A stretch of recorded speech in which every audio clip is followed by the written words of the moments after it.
Let me get on the portal, I'll sign him in.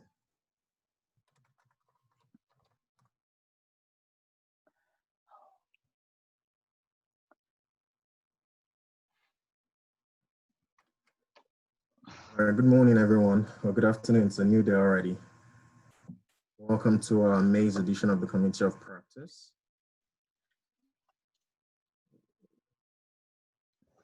We'll just give a few minutes to let people join us.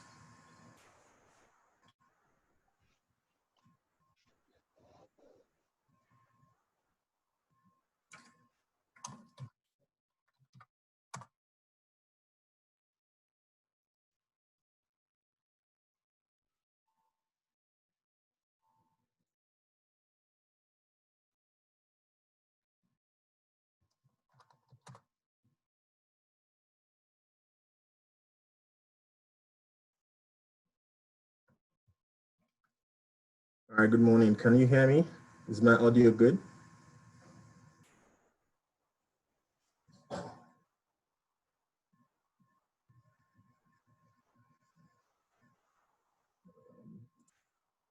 Okay.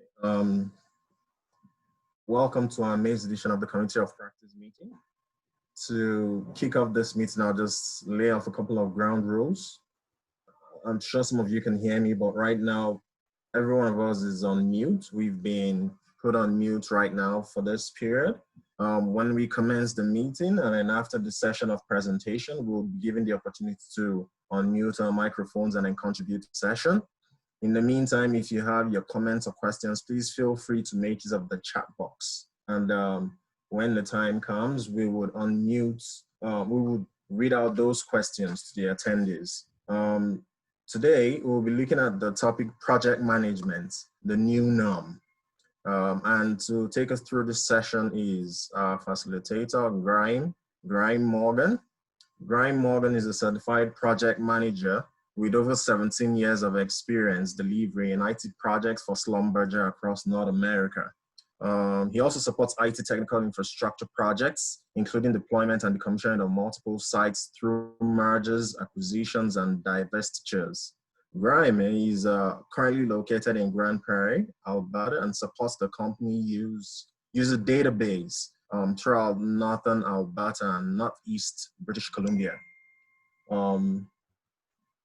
Please, Grime, you can go ahead and commence the session. Okay, thank you, IK. Thanks for the introduction. Stole a little bit of my thunder because I was going to do my intro, but I can probably add more to that. So I'll just chime in here a little bit. And yeah, as IK mentioned, my name's Graham Morgan. I am based in Grand Prairie, Alberta. I have worked in IT for a number of years now, since the year 2000. I'm a certified project manager, so PMP through the PMI. I've been involved with Schlumberger for a number of years, so I do IT support up here in the north. I've been to the locations all the way across Canada, so I've been involved in quite a bit of IT infrastructure, commissioning, decommissioning sites. We've gone through a number of mergers and acquisitions. I've also been involved in IT education and IT security. So curriculum development and user education is very important, and I find that that's been something that I've enjoyed doing. That's why I continue to do presentations and things along that line. Hardware and software, I'm obviously experienced with those different platforms of architecture that are out there inside large infrastructures.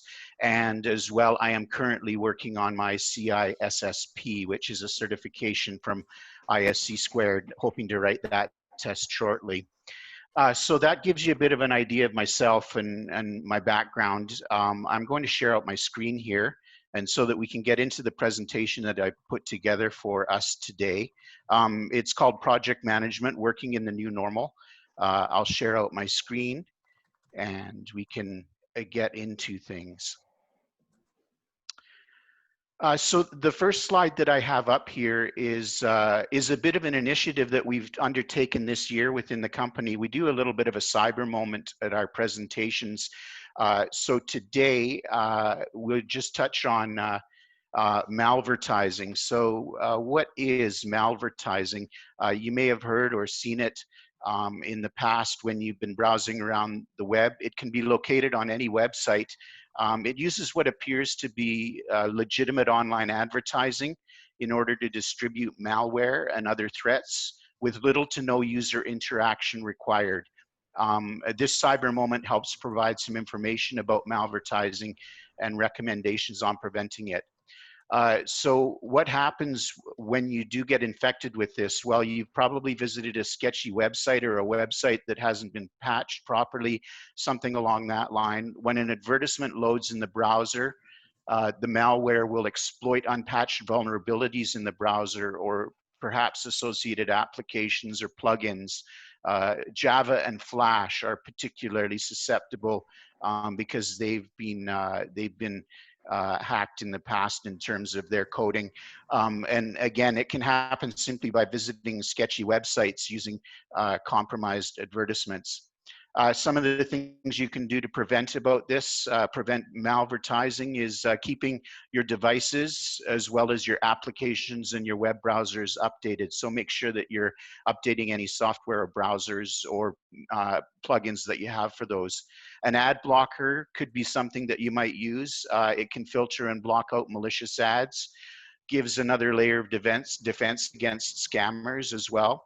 Of course, we want to keep top of mind safe computing. So thinking before we click. This is something that we are taught day in and day out with regards to phishing exploits that are out in the wild as well. When you're on a website that may have been infected with malvertising, again, it's going to pop up things that catch your attention, and those can be an infection vector, a threat vector for your software. So as well, be aware of those too good to be true offers. Scareware and suspicious pop-ups use those same they use the same method of trying to get you to click there. So urgency, make sure that you're not responding too quickly or not thinking about what you're doing. So think before you click. And as well, on your device, remove any software that's no longer used or needed. Flash or Java, again, be aware if that's running, if you're running it. Alternatively, if you're using your browser, you can switch to a click-to-play plugin. Or a web browser plugin instead. When you actually install software in the browser, it has a little bit more ability to infect and do things that are beyond your control. For experts that are out there, you might want to look at a web browser like Ghostery, or you can set up what's called a Pi-hole, which is a pi-dns.com, has that software. So you can have a little more control over your network at home if you want. If you go into some DNS settings and set up Open DNS, Family Shield or Quad 9, those are other options. They can improve security and privacy for devices on your network. So that's a little bit of our reminder for the cyber moment today. Let's move into our presentation. So we're looking at project management, working in the new normal. That's the title of what I've brought to the table today.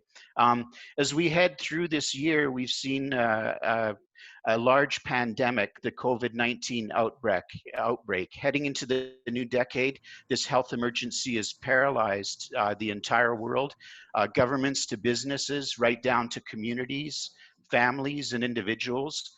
Many have termed what comes outbreak the new normal. So what is this new normal? What could it be? Is it going to be different, and how different will it be? What's going to change? Will life be similar to what it was before? And what could be the impacts on our working lives, and in particular in our businesses? These are things that we're starting to see take shape, but they probably still have a long way to go. Let's look at some possibilities based on what might be coming, based on what we've seen before COVID-19. So where have we been? Business and the working world has already started to rapidly shift, and it was in play a long time before 2020.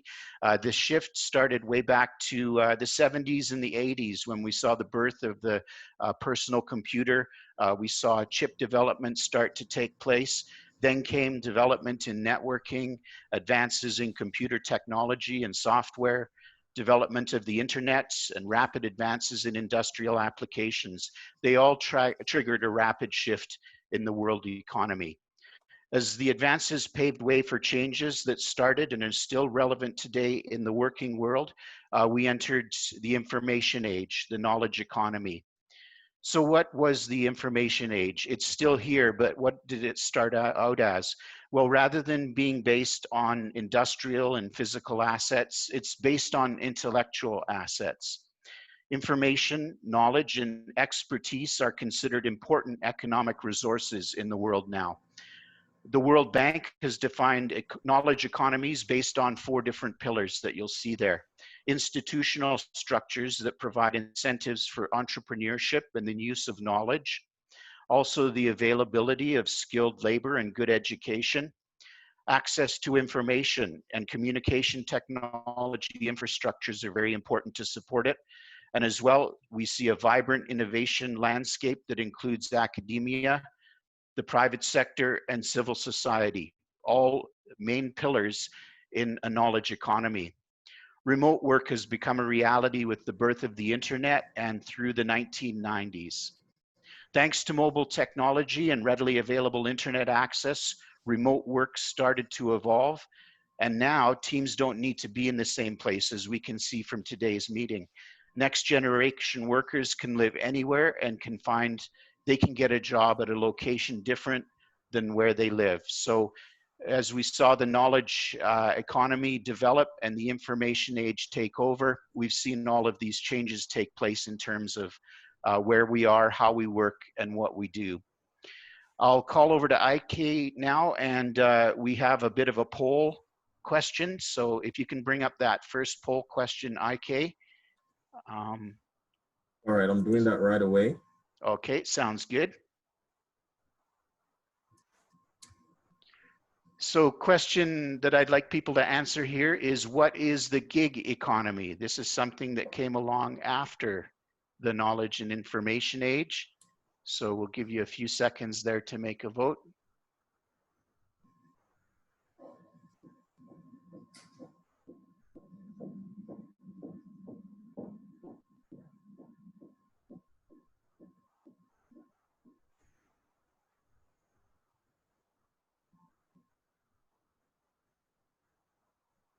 Okay, IK, can you? So right now we have about 27 responses to the poll.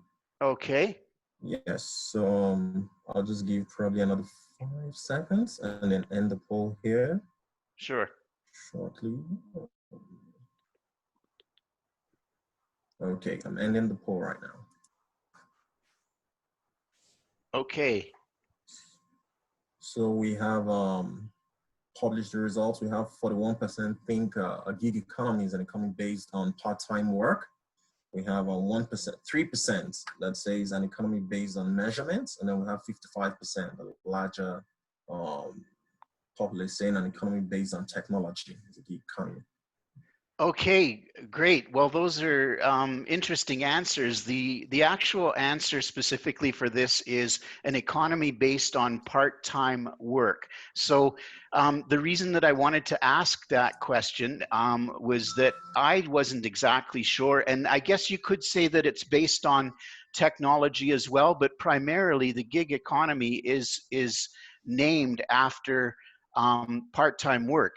The key being that a gig is the same thing that a band would play. So you know how a band goes out to a club on the weekend and it has a couple of shows to do? They call those gigs. Good morning. Yes, IK? Yes, you are.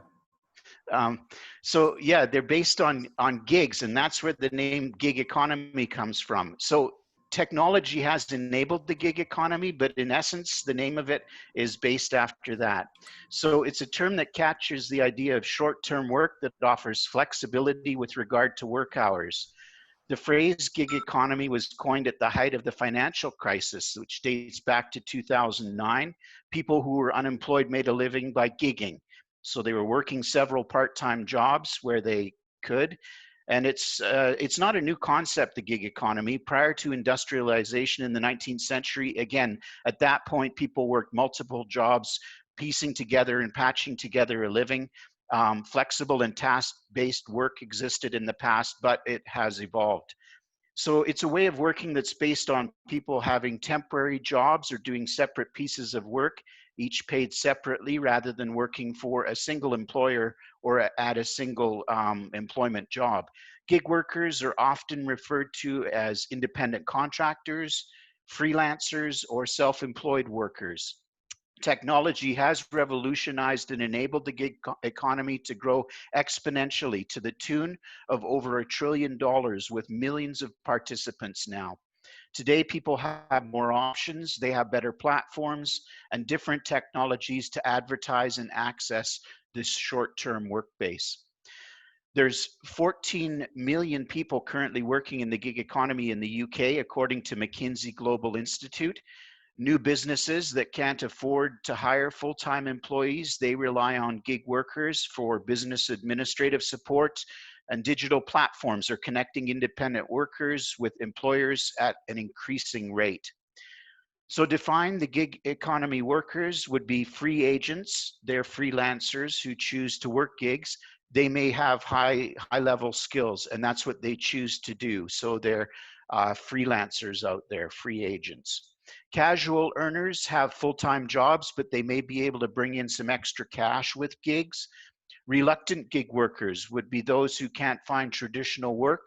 They may give up their gigs for a full-time employment job if they could. Examples of this may be Uber or Skip the Dishes. And financially strapped contract workers need gigs out of necessity. Their primary income would not be sufficient. So moving forward, positions will be more fluid and a strict organizational chart will likely be tossed out in favor of more project-based teams. It's especially appealing to our younger generation workers. They may be interested in having multiple roles and may have more than one place of employment and most likely will. The gig economy will continue to expand where professionals sign on as contractors or freelancers and then perhaps move on to the next gig. And motivation to work. This is going to be a changing factor as well. People may need more than something than just a paycheck as a motivation for work. They may have work with a belief-based mission or a purpose to work for an organization. Personal development, technical perks, remote schedules, and location will all become more important, and lifelong learning will also be a key factor. So welcome to the project economy. Leaders realize they simply can't ignore the coming wave.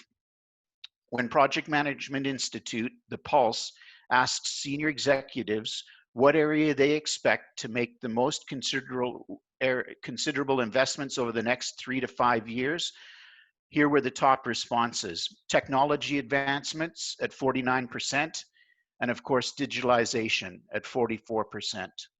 To maximize the benefits of disruptive technologies, project professionals must embrace how artificial intelligence and game-changing tools can empower them for the future. Accenture, for example, focuses on increasing data fluency in its team members. Project leaders must have enough technological know-how so that they can assess the progress, they can review the deliverables, and advocate for the customer. Very important skills for them to have. Agility will be a key thing as well.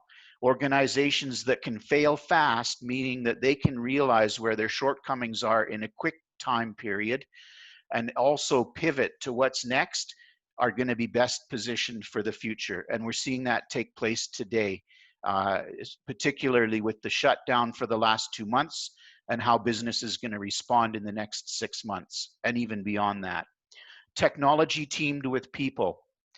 AI and machine learning are only as smart as the people behind them, and we'll see them integrate more as business progresses.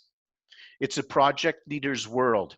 Project managers must be up on automation and design thinking, but they won't get far without the people skills as well. We're coming to realize that the disruptive impact of new technologies has rendered formerly best-in-class practices too slow and too static. The next generation knowledge workers are less interested in lifetime employment and more interested in the assignments that will allow them to build the skills and experiences they can take anywhere. More and more workers will be hired, grouped and regrouped according to the knowledge, experience, and capabilities they bring to those specific projects. They want Sorry, to get Brian, the, sorry to pause you a bit. I'm yep. seeing a feedback here that some people are unable to see a screen. Are we all able to see the screen he's sharing, please? Could you just confirm in the chat box or unmute yourself and then provide feedback? Oh, okay, yes, they can see your screen. So, okay, They've got it. sorry to interrupt. Yeah, please go ahead, Brian. Okay, no problem.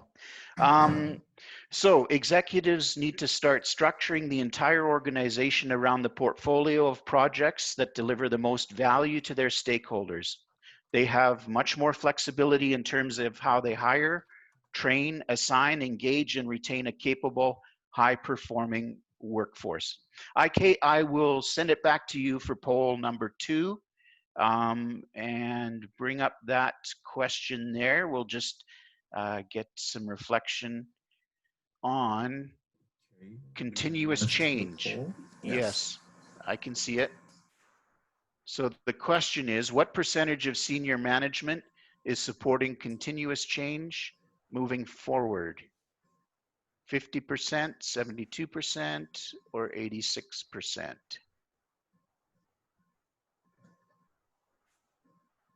So we've gotten 26 responses. We'll just give another couple of seconds before we end the poll.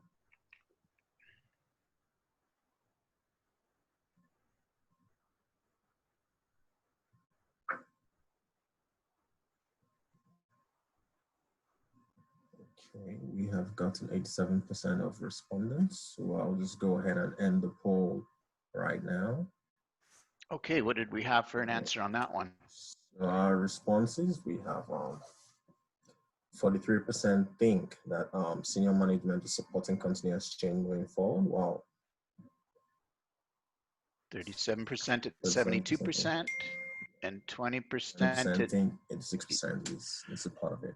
Okay, thanks, IK. And the correct answer on that one was 72%. So it's right in the middle there, a little bit higher than what people thought. So we are seeing quite a high uptick in continuous change, and that's even going into the C-suite and into senior management. You can see here, we couldn't get through this without talking and touching on digital transformation. And in the chart there, you can see change in support for continuous change in the last 3 years. So that's going back from about 2016 to 2019 when they did the survey. More supportive is 72%. So digital transformation, that digital business is here to stay now. PPM leaders must prepare themselves and their function for both its realities and its opportunities. Digital business is breeding continuous change, and senior management understands the advantages of swiftly identifying and responding to the threats and the opportunities of this digital world. When Gartner asked PPM leaders to reflect on their senior management's support of continuous change, again, 72% said that senior management had become more supportive over the past 3 years. In 2020, 40% of CIOs say they will be scaling or refining their digital business approach, and that's more than double the percentage that indicated that back in 2018. So portfolio project management leaders will work to incorporate previously less used skills. These could include things like agile financial management. In many cases, the best option will be to hire external candidates to fill the PMO skills gap rather than train internal candidates. So the focus must be to add new digital relevant skills and thinking into both their governance and delivery processes. Implement a short cycle benefit realization, such as quarterly release reviews. PPM leaders must guide and enable multidisciplinary digital business teams to scale that digital business. Key focus areas will include dynamic portfolio analysis and decision making, ongoing monitoring and governance of multidisciplinary teams, delivering adaptive and continuous change, and work and project execution methods, including automation AI. So let's see how you can fit in moving forward, make a pivot, and move into this new world and the digital transformation that we're seeing. What can project managers do? Well, they can shape their own career path. We're moving away from a 20th century notion of learning as picking up a set of fixed assets to the 21st century notion of learning as constantly reinventing and augmenting your skills. In the past, your skill set was authoritative, transferred in delivery models, often called schooling, that had scalable efficiency. How do we move to a model that requires participating in ever-changing flows of activities and knowledge? Focus on your people skills. Formerly called soft skills, now they are power skills. These are some of the key areas that future teams and projects may require. Collaborative leadership, empathy for the voice of the customer, risk management, having an innovative mindset, employ a methodology as a framework governance, adaptability, critical thinking, problem solving, and also emotional intelligence. These are key areas. Teams will be built differently rather than the old hierarchy of project manager, assistant project manager, etc. It'll be comprised more so of subject matter experts. Collaboration, a key emphasis will be on this because it can encourage and enable change within projects and organizations rapidly. So pursue a diverse set of work experiences. Take your initiative to shape your own career path. While we think of work as pursuing our passion and achieve more of our overall potential, work will be defined by more than just a paycheck. Employers will need to think differently about how they recruit and hire, assessing potential and skills that are less likely to be filled by automation, putting a focus on emotional intelligence, creativity, critical thinking, and problem-solving skills. Leverage all your skills and build a portfolio. So build for tomorrow today. The future of work holds more opportunity when you bring all your talents to the table. Yes, you're a skilled project manager, but what other skills do you have? Maybe it's your hobbies like your art or photography, or maybe even cooking or hosting parties. All of those activities do contain skills that can be utilized. And as the work world changes, employers and projects will be looking for a multitude of wide-ranging offerings. Build your portfolio and bring those talents to the table.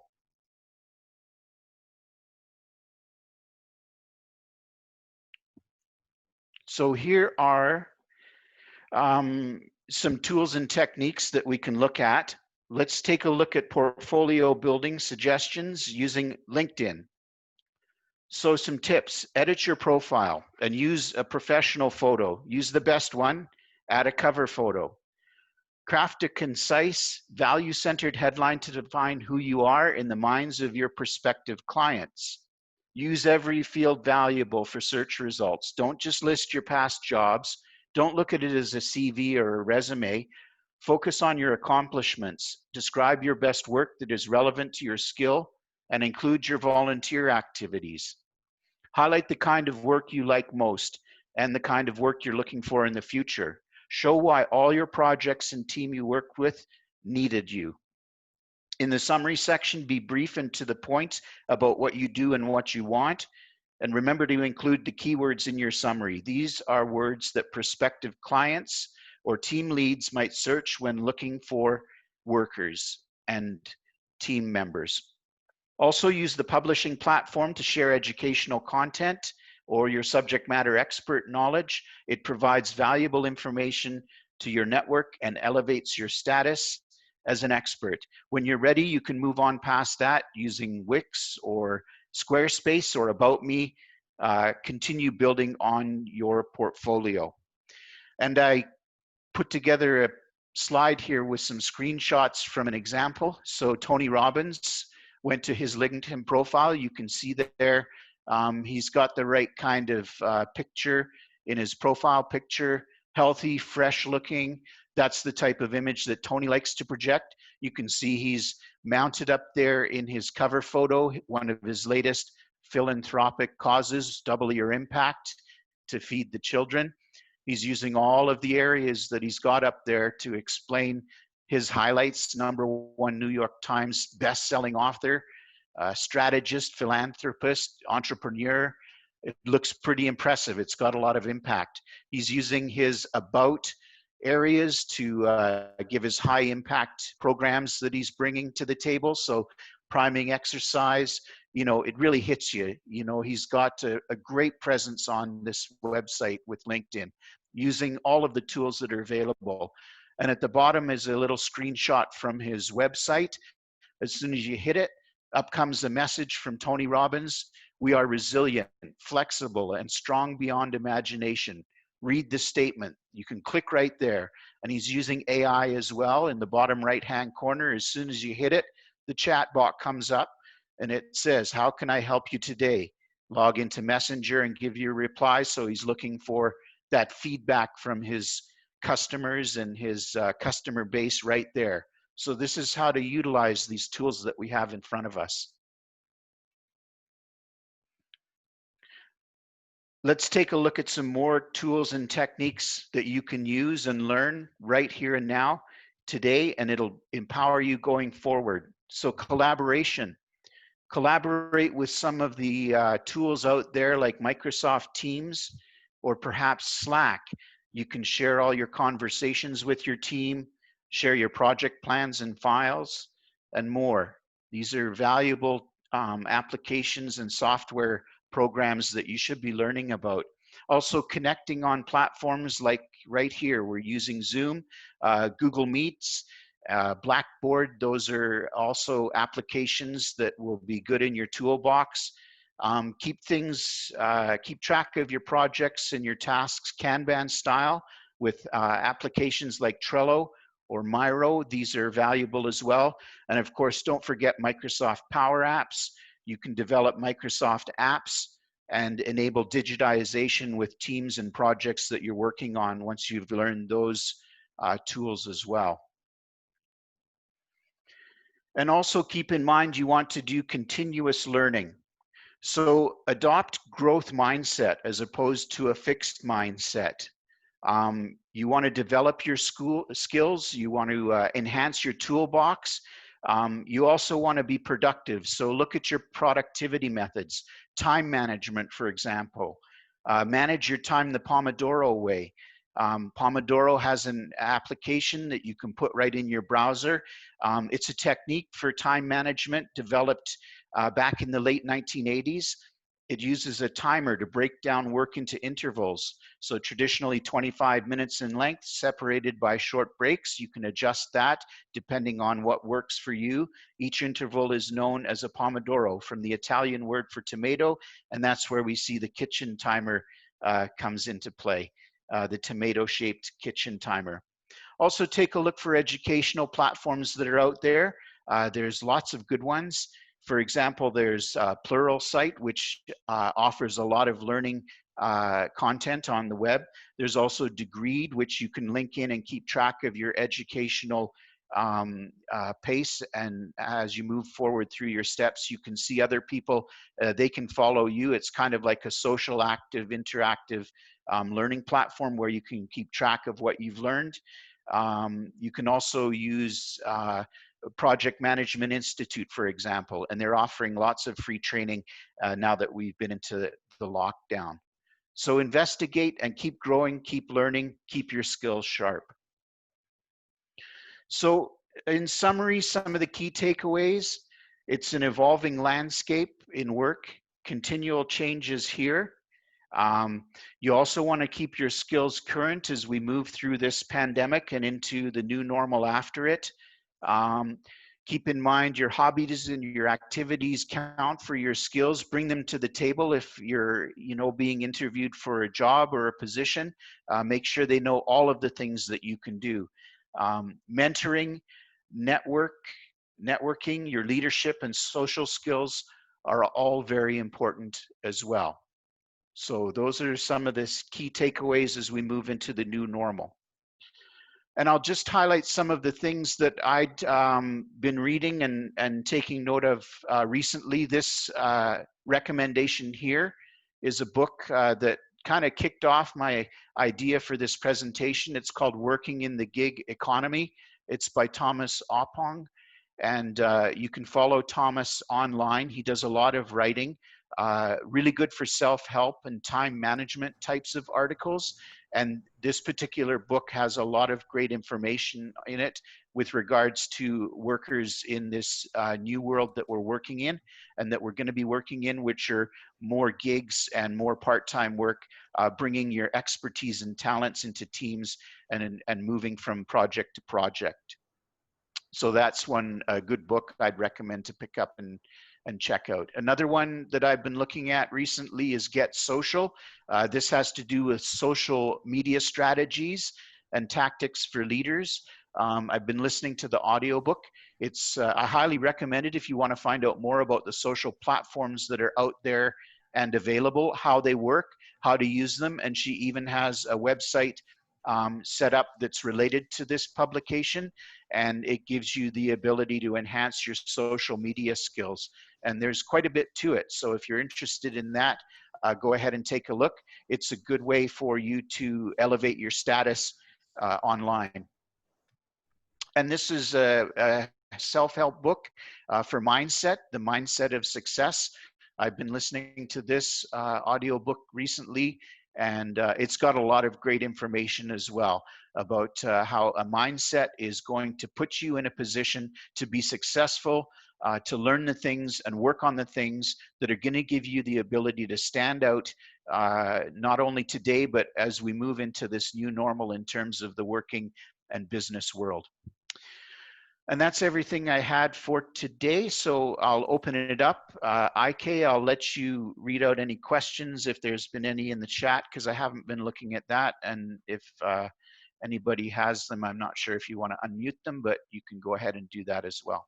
Right now we have a question from Lily. She's asking, how are these different from the directions we've been going the past 18 plus months?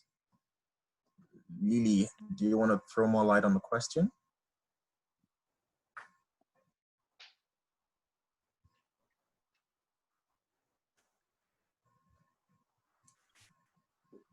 Sorry. Do you want to read the, oh, go ahead. Hi, it's Lily. It took me a moment to figure out how to unmute technology. What can I say? As a program manager and portfolio leader for many years, with seniors, we've been heading in this direction that you're talking about. Everything from ensuring that project managers and program managers are focusing on maintaining their skills, and not just their technical skills, but their skills too from the business side of the house as well. And a lot of what you were talking about was asking and encouraging us to go that route, which I think is wonderful, and I fully believe in it. But what else? What's different could be since COVID? And how should we be looking at anything in a different way now? Well, I would think that a lot of the things are still yet to be determined, because at this point in time, what we're seeing is we're seeing changes take place that a lot of people who are in the working world don't realize have been coming. And I think people that work in project management and have worked on projects and teams, project teams, and are specifically involved in industries where they're delivering, customer expectations. They're delivering projects, primarily for for big business, or maybe for small business, small and medium-sized business, but also business that are working on the cutting edge of products, services, manufacturing, whatever the case may be.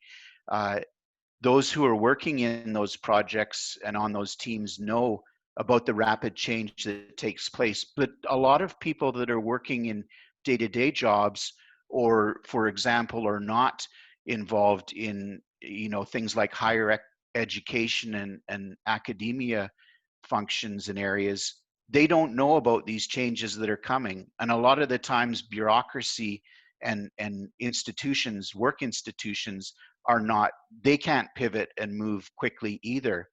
And what we're going to see is we're going to see that they'll start to see that now as well, because there's going to be rapid changes that take place that people don't have control over. And that's what I think is going to change what's going on as we move forward in the working world. It will become more prevalent for the majority of people. And as they become more cognizant of that fact, we'll see more rapid change take place in terms of exactly how business is conducting itself. And the other things that are unknown at this point are, for example, real estate. I mean, everybody's working from home now, and every day you're seeing another company come on the news saying, well, we're going to leave people working at home. Some of them are saying indefinitely now. Some of them have extended that. The impact is starting to be seen on real estate, and it's going to continue. And another place where it's going to happen is in the financial sector as well, because a lot of businesses now in the United States are holding off on their Chapter 11s because nobody wants their bad debt. So even the finance world is going to be turned on its head. So when you couple all of those together, we may have known that this is the way that we need to do things, but it's going to become more prevalent, I think. Hey, Graham. I have a comment on your slide deck. Thank you for the presentation. My name's Al. I thought one of your last slides was probably the most powerful that we as project program managers need to adopt in this new normal. That is to figure out how the technology works. That is the Slack, the Zoom, the Google Meet, the Miro whiteboarding. I think one common thread across companies is they're realizing that distributed work is going to be a substantial part of the new normal. And I think to be effective in our roles, I would say it's important to learn the tools necessary to do our jobs in the new normal, to collaborate, to apply those people skills, because we're not going to be seeing as much of a focus as in being co-located as we did before the COVID pandemic. And I think that's a powerful message you had. So thank you for that. Oh, excellent. Yeah, thanks for the feedback, Al. And you're absolutely right. There's going to be, and that even leads to more, thought about that aspect of it. The tools are going to become more and more important going forward, and what people do with the tools will be important as well, just as important, because they're needed to produce the deliverables that projects, teams, and business are going to want done. And that's, I think, one of the interesting things, if I kind of relate that to one of the publications I was pointing out at the end there, the Get Social publication, which had to do with social platforms. A lot of people that are involved in business or have been around for a while and didn't grow up, they maybe grew up before the internet, they're from baby boomer generation or Generation X, and have had to move into, they've seen social media develop. Social media is something that today's generation, those who are 20, 30 years old, they've grown up with it. And it's way more powerful than just Facebook. And that's an entire illustration right there of exactly what you're saying about those tools, because it's all online now, and it's becoming even more prevalent in terms of the workplace now, because we're all working from home on Zoom. So thanks for your feedback, Al.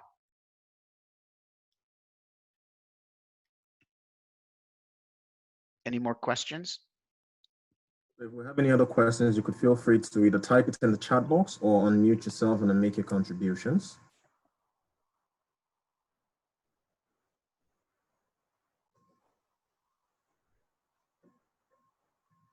I have one more. It's Lily again. Go ahead. Sort of as a follow-on, so thank you for your clarification, your response. That was really good. I appreciate that. Recognizing how we need to grow and adjust sort of some of our thinking, do you envision, and what do you envision would be a change to how projects themselves would function and be delivered? Do you anticipate anything challenging or smoother as a result? Sorry, I didn't quite hear the question. Can you just say it one more time? Sure. So recognizing as project managers and program managers, we need to adjust and evolve and grow, which I think is fantastic. Uh-huh. In the new normal, do you anticipate how we would run our projects, or how projects would be delivered would change in any way, recognizing the new format? Well, you know, what I think is that what's going to incorporate and become really valuable to project managers, as well as to project teams, and the PMOs, as well as the project portfolio management, is agile. Agile is something that has started obviously in software development, but is now rapidly growing as a methodology to encompass more areas than just software development.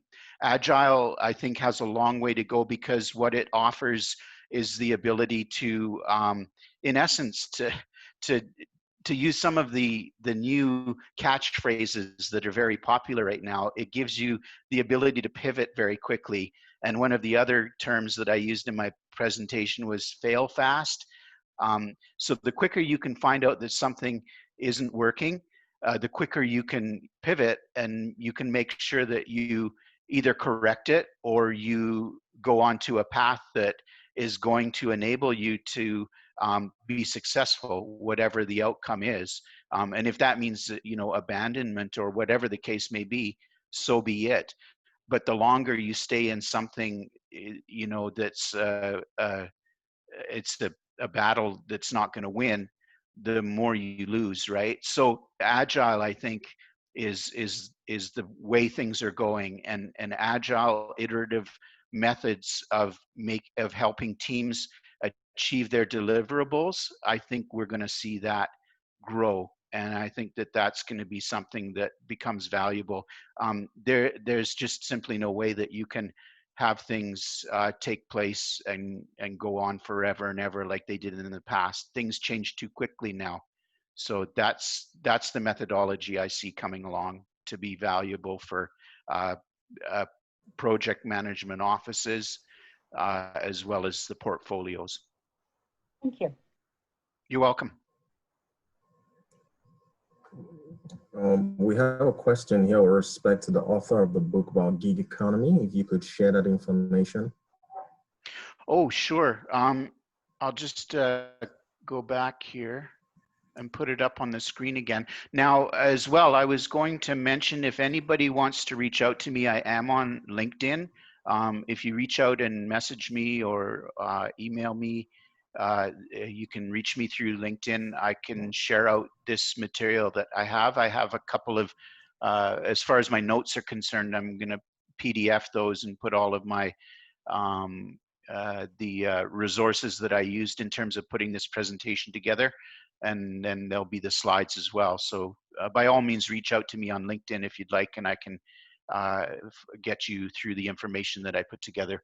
But yeah, this is a really good publication here, Thomas Oppong, and he I've looked into some of the things that he's doing online, and it's quite interesting. He's definitely oriented towards the future in terms of how things are working at this point, in terms of social media, thought planning. You know, he is a bit of a thought leader in the areas that he's writing on, so I'd recommend that. Good. Okay, so I will hand things back over to IK here, and thanks everybody for having me. So just before we wrap up, do we have any other closing questions, any feedback, any responses.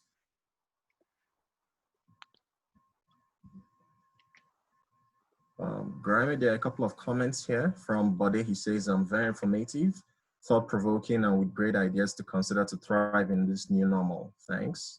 And then we have a feedback from Diane too, saying, thank you, Grammy. Okay. Excellent presentation and new concepts to consider. Okay, great. Thanks. Well, yeah, I'd like to thank everybody here who came along. Glad it was valuable. Hope you got something. Thanks, Graham. All right. In closing, on behalf of every one of us, Graham, we would like to say thank you very much for your time. Thank you for your insights. They've been incredible. We have, just give me a moment. Okay, yeah. Sam says thanks a lot. Okay. All right. So thank you for the presentation. For every one of us who's taken out the time to attend, please refer to the chat box. There's a link to a survey for the meeting. The link is for the entirety of the presentation, the quality of the audio, the video, the presentation, everything, the whole package. So please take out the time to respond, to fill out the survey and provide us with your feedback.